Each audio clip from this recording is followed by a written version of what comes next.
Hello, everybody, and welcome back to yet another episode of Little Miss Representation. I'm your host, Melanie Waldman, and today I have an excellent guest with us who is both a colleague and friend.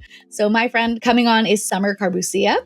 Sommer is an actor who has had a career working in television, film, voiceover, and theater. Born in Dominican Republic and raised in Miami, Florida. He is a graduate of NYU's Tisch School of the Arts and has played roles in TV shows such as NCIS New Orleans, Grey's Anatomy, and others. He most recently appeared on the CBS show So Help Me Todd and is most well known for playing Eric Jackson on the CW's Riverdale. His largest passion outside of acting is video games, and he's currently playing through Paper Mario: The 1,000-Year Tour on his Nintendo Switch. Ladies and gentlemen, please welcome my friend, Sommer. Hi. Hey, Sommer. Hey, everyone. Hi. How we doing? I really am still playing through Paper Mario. It's taken me a very long time. I put it down and I haven't picked it back up. Oh my goodness. Sometimes games are like that. I'm also a gamer girl, so I feel that. Sometimes they're just with you for life. Like for me, and we've talked about this before, we're both Kingdom Hearts stans. So absolutely. It's the best series. Yeah, absolutely. So we're going to start in just a moment, but I do want to start us off with some visual descriptions. I personally, that is something I have struggled with doing in these episodes. So I will start. My name is Melanie Waldman. I am a Latina mixed woman. I am a right arm amputee. I'm going to wave my nub. There's my nub if you can see me. I am currently wearing like a deep tan tank top. I have reddish brown hair that is very new. I learned that the colors are Empress and Cupid. And I'm wearing brown glasses that kind of match my tank top, sitting in my childhood bedroom with posters on the wall, including Taylor Swift. There's one of Victoria Canal, if you're familiar with her. And then on the top corner are some creatures from Disney, various Disney shows, as I am a former Disney cast member. Over to you, Sommer. Okay. So, hi, I'm Sommer Carbuccia. I'm a white Latino male. I'm wearing like a tank top underneath a button-up shirt that I'm using to like layer. I wear a hat. It's not really a trucker hat, but it kind of is a trucker hat. And then behind me, you see my New York City room. There's some accoutrement and like a TV. So yeah, hello. Perfect. Hello and welcome again. I'm so glad that we could get you on. I have so many questions. I was with you this summer at the Easter Seals Disability Film Challenge finale, which was a lot of fun. You and I got to talk to so many different people. I believe that we were at one point at a high top table with Heather Morris from Glee. We sure were. So fun. She's so lovely, and she's big on the adaptive world of dance, we learned. Yeah. And she even presented one of the awards. And one of the awards that was given that night was the grant from the Easter Seals Disability Film Challenge for previous winners. So it was $15,000 to produce and expand the world of that original short. And it was provided by the Adobe Foundation. That was a great film that you guys did. Yeah, Mac and Cheese in 2022. And you're expanding on that universe. I can't wait to hear more about that. I know that you have had some various group trainings so far, and you've met with your teams. Yeah. Can you tell me a little bit about what the process is like and where you're at with it now? So with this grant, we kind of have this association with Film Independent that Nick and the Disability Film Challenge helped us out with. And so we got mentors through that. And they've kind of been guiding us along the path of trying to figure out exactly what style we want to go with when we're expanding on this world, what format we want to go with. And I think we've landed on the right one. We have a solid script that we want to shoot in October, which would be after one of the in-person meetings that we have in September. So we want to shoot in October so we can start releasing some of that content starting in January. Amazing. That's coming up so soon. It's coming up so soon. It's a very quick turnaround. But, you know, even today I was on the computer sending all the emails we need to get avails and all that stuff. Wow. So I'm very excited. I'm so excited to get on set with that. Well, congratulations to you in getting that on its feet. Yeah. You referenced Nick from the Disability Film Challenge. He was our previous guest, and we've had Nick Novicki talk about the Easter Seals Disability Film Challenge. If you haven't listened to that episode or watched, go back and watch because it's a great episode. And Nick also happens to be the voice of Lego Spider-Man Low-Key. We love him for that. But Sommer has some fame of his own, as I mentioned in his bio. We talked a little bit about this in the past, your experience on Riverdale. And do you want to go ahead and dive right into that for me? Yeah, it was so, it's such a lucky gig and such a dream gig in so many ways. I had watched the show before, the first 3 seasons. I was on season 5. And it was in 2020. It was in the middle of the pandemic, but they shot in Vancouver, which was still open while the US was shut down and things weren't able to shoot here. Yes. And so I was lucky enough, the cast and the crew that worked on the show, we were all lucky enough to have work in 2020 and 2021. And then I'm pretty sure all the episodes I was on aired all throughout 2021. So I think that's when that season went up. It feels like a lifetime ago now. Like it wasn't, and then all of a sudden it was, like it's just so long ago. And it all blurred into one because it was about 3 years of our lives that we all kind of went away. But Vancouver, I remember that there were so many shows up and shooting there, and that you had a great experience on set. You and I have talked about before. Yeah. That show often is one or two characters in a room. I also am a fan of the show and watched for a long time. And there are fairly like a handful of episodes where the full cast is in the picture, and you were lucky enough to be on set with everyone. Yeah. And I think you mentioned in the past that you had a friend on set as well. What was that like, walking onto set with everybody all together in one room? Yeah. So you're so right. A lot of the coverage done for that kind of show is like 2-person scenes, maybe 3. Mm-hmm. And then every 3 to 4 episodes, I'd say there's like big group, like event, like a big set piece, and one of them was, it's called the Key Party. I think it was episode 13, something. I'm probably wrong about that, but all the characters were on set at once, and it's like a whole production, because you have so many actors on set, and but they were really fun because you get to see everyone doing their thing and hanging out. And these people have been on, that cast has been working at that point for 5 years together, and they like reached fame together and like had all these life experiences together. And you kind of feel that in the room, like the tight knitness of it. It was a great show to work on. Everyone was so nice. The whole cast was so nice. I think I made like really good friends on that show. And I have nothing but nice things to say about my time on Riverdale. It was such a blessing. Yeah, that's amazing. And I know that with Disability Film Challenge, we often are given that chance to put ourselves on camera, whereas you did have that opportunity to work with a network. And that is such a different experience, putting your own film out there and then going on set where everything is already done for you. You're not the person in charge. I think for me, when I did Disability Film Challenge, that was the biggest shift, was realizing, oh, wait, there's no Crafty. That's me. I am in charge. Yeah. And what is that like for you, shifting into a production role? Yeah, I mean, it came out of nowhere just because I had done it. I had done the Disability Film Challenge since 2014 with David Harrell, a fellow who we love. Yeah, who we love, disability advocate, friend, colleague. And he put me in his movies as an actor, and he, I think, produced all of them and always had another director. But I was always an actor in one of them. And then he moved to North Carolina, and I think I wasn't able to do it the year that he was doing it that way remotely or something. So in 2022, I produced my first one, which was Mac and Cheese. And, as we've talked about it, we were so lucky that it got such a great reception. We got Best Film, Best Editor, Best Director, and we were nominated for Best Actor and Best Writer as well. Thank you. Thank you. And it's a gift that keeps on giving, clearly. But it was it was a learning experience for sure. And even now with this version, with 2 shorts under my belt, I have a little more lay of the land, but there's still a lot to learn and so many different facets that you don't really interact with as an actor or interact with if it's just for the film challenge, and trying to manage all of that while, also just trying to get the best product out there. It was a great idea. And I think the character and the lessons you learn from it are interesting, and the world of it can go in so many directions that, I'm just excited to see what life it has, after this. Film Independent, you said, is doing the pickup for Mac and Cheese. How many things do you think you've taken away from that you didn't have under your belt before? Well, the mentorships are just, when you talk to people who have worked in the industry a certain amount, they just have this knowledge that you wouldn't even think about kind of thing. It's like just this insight that is so simple, but makes so much sense or something, The structure, I won't go into like super duper specifics, but the structure we were going to go with originally, I thought would work, but we're working under budget constraints and timeline constraints. And then on a suggestion from one of the mentors, we kind of switched up the format a little bit, and not to the detriment of the quality of what we're doing or anything, but I think it's just going to end up much better for the project. And Film Independent is such a great program and organization, and we're just so lucky to be associated with them for this. Absolutely. Yeah.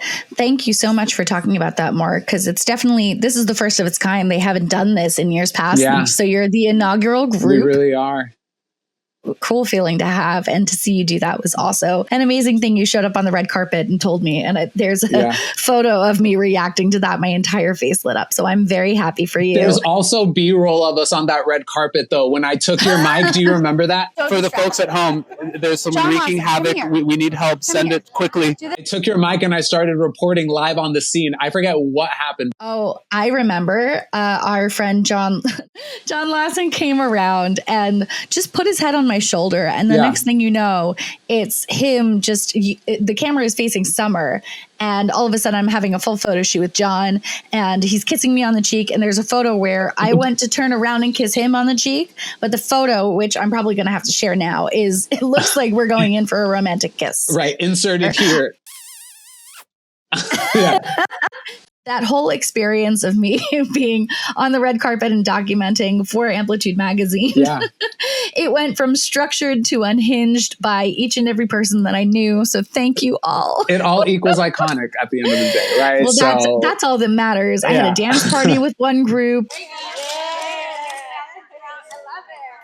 The other group was Angel Giaffria's Call the ADA. Their interview just was me asking them one of the big bits in their comedy, which is so funny. They won for best writing. So congratulations to David. Yes. One of the bits was, will they or won't they, between the two agents? And I asked the entire crew, 1, 2, 3, will they, won't they? But that was really fun. I had a great time being on the other side of that little velvet rope for once. You know, I have a background in journalism, so making sure that you have media coverage is a large component of that. And thank you to Amplitude. Every year they write a fantastic write-up. They wrote one when we won, so thank you. Back in 2022, you can still find it. It was so nice. Yeah, absolutely. Go look up Disability Film Challenge on Amplitude. They've been great advocates for the disability community in entertainment because representation is just that important to all of us.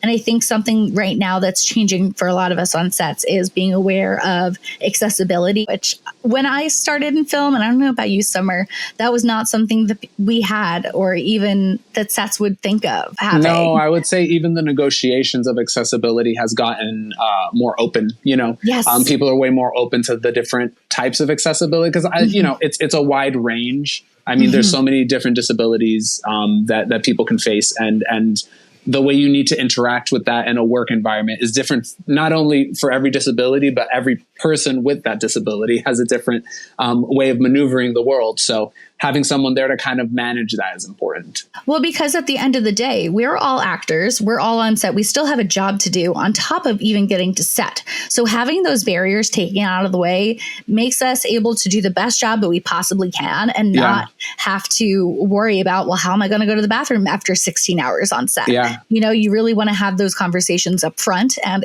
I agree. The communication is so much better these days. And I'm really grateful for that because while it's a little bit slow for us right now, we are creating our own work. You are the prime example of that. So I'm so proud of you. I'm so happy for you having this opportunity and being an actor's actor. I know that you have had a history at NYU starting as a theater studies major, and then you shifted into a film degree. And I wanted to talk a little bit about that, of seeing the side of this art form, this creation and entertainment that we dive into. How is that different and what kind of pushed you to make that shift? Yeah, it was so many things at that time. The main one being 2014 is when my accident happened. That's when I became an amputee.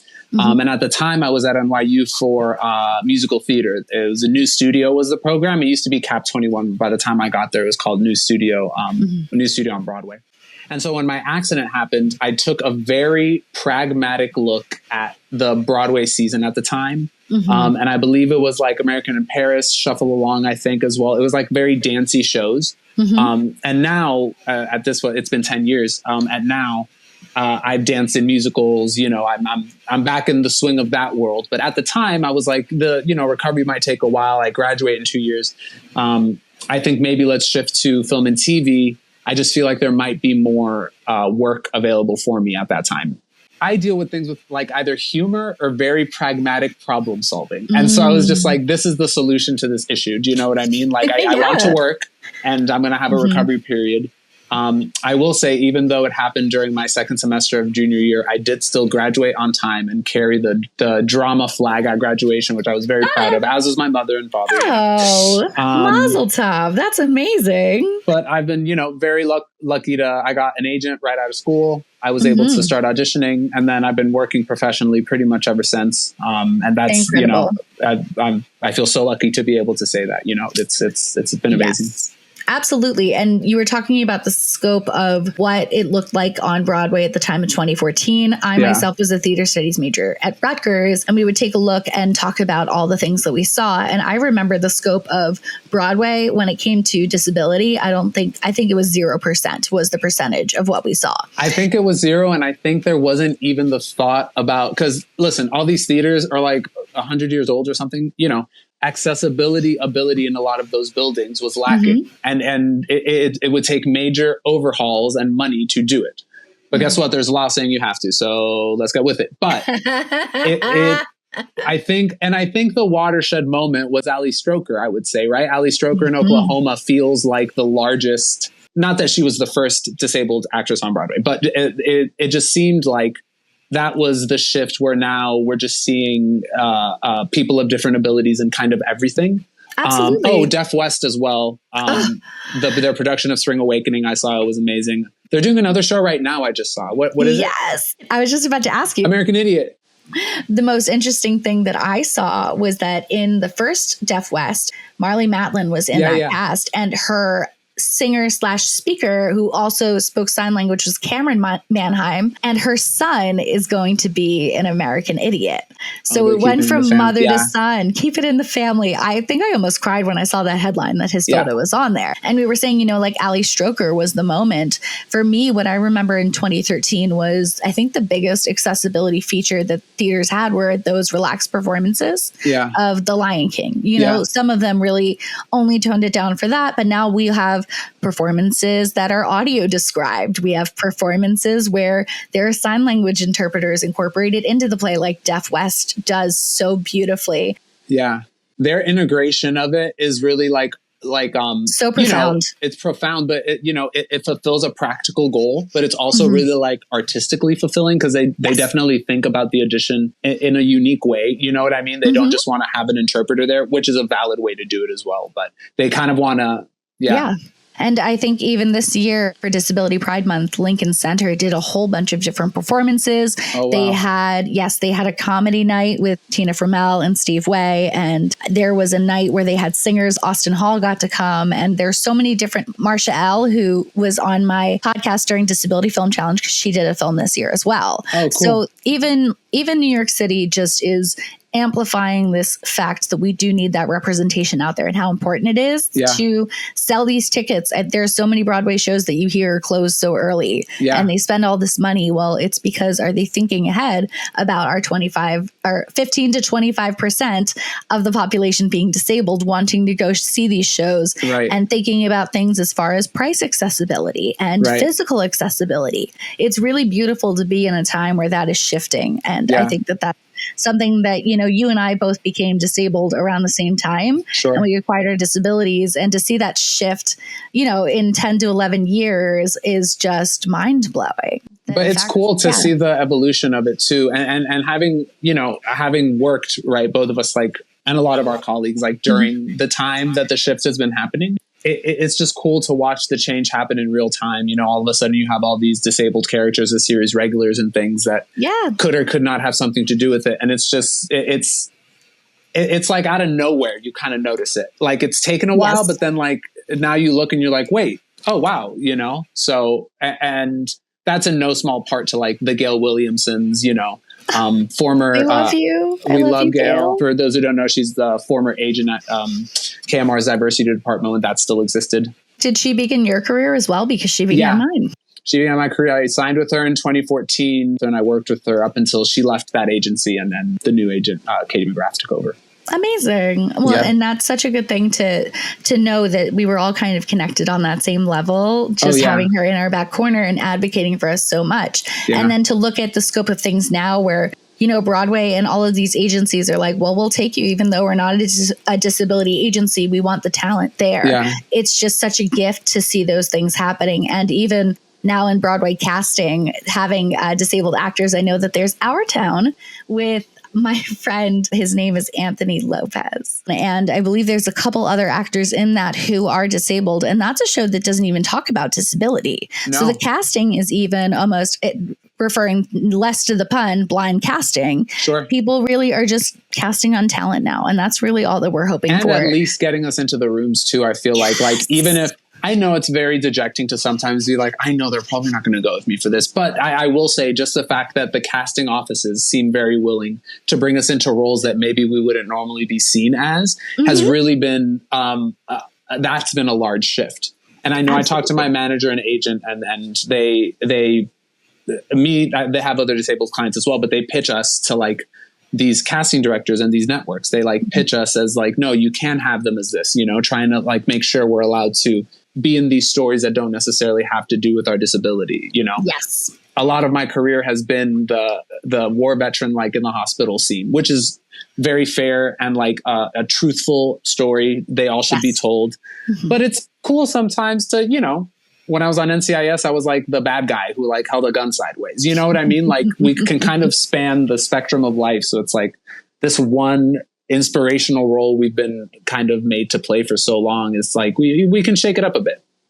We are so over that time in our lives, but I do agree with that wholeheartedly that, there's that opportunity to play roles that have absolutely no description of disability, which is something we've seen in characters like Furiosa, but that was not authentically portrayed by somebody with a disability in either film, unfortunately. However, I will say that movie for me, I don't know if you've seen it. Spoiler alert again, talking about her limb loss. For me, I loved the experience of knowing that part of her story. So I understand that. Though what we need now is the opportunity to play that character who is born with an arm, but then loses it, because if they can CGI somebody's having limb loss, you can CGI me having a hand. Of course. And then, do it the other way. Do it the other way around. And now what I love seeing as well is these casting offices, including our friend Danielle Pretzfelder-Demchick, having those roles portrayed authentically by people with disabilities. And I'm so excited. I don't know about you, about Wicked coming up.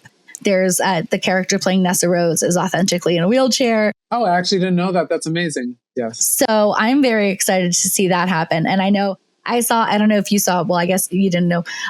There's a clip of her being strung up in her wheelchair on wires flying in the air. For the Wicked movie? For the Wicked movie. And that movie was directed by John Chu, who had my friend Ashley, who was on our first episode. She worked for him under his director's office. So he's definitely a part of our community in many ways. And I'm so excited to see that film. We have a lot of allies. Many. Like able-bodied allies. Danielle, who you mentioned, one of the biggest, the pushes with CSA to get us into workshops and like get us pushed in front of these other casting offices and these network executives and stuff. Yeah, we have quite a few like able-bodied allies in like the casting and producing sphere. Well, which I think we always did, but I think the work that has been done is starting to really be fruitful. Absolutely. And I love that. I love that for all of us. And I'm hopeful that, it gets us in the rooms even more as we are coming out of the pandemic, as work is coming available to us, and that opportunity, like I said, for you to create your own work. And each year we have that opportunity. How lucky is it that we get to do this like once a year? The community gets to kind of come together in what is one of the major studios of Hollywood. They like open their doors to us and we get to like celebrate all these movies and all these creations that we've done. Like, it's just, thank you, Nick, and the Disability Film Challenge. It's just, it's such a blessing every year. Thank you, Sony Pictures. Thank you Sony Pictures, for them for hosting us each and every year. I've been there 3 times now. Yeah. And each and every time, it's just wild to look up and just be in the middle of all these sound stages as you're making your way to the theater. It is insane.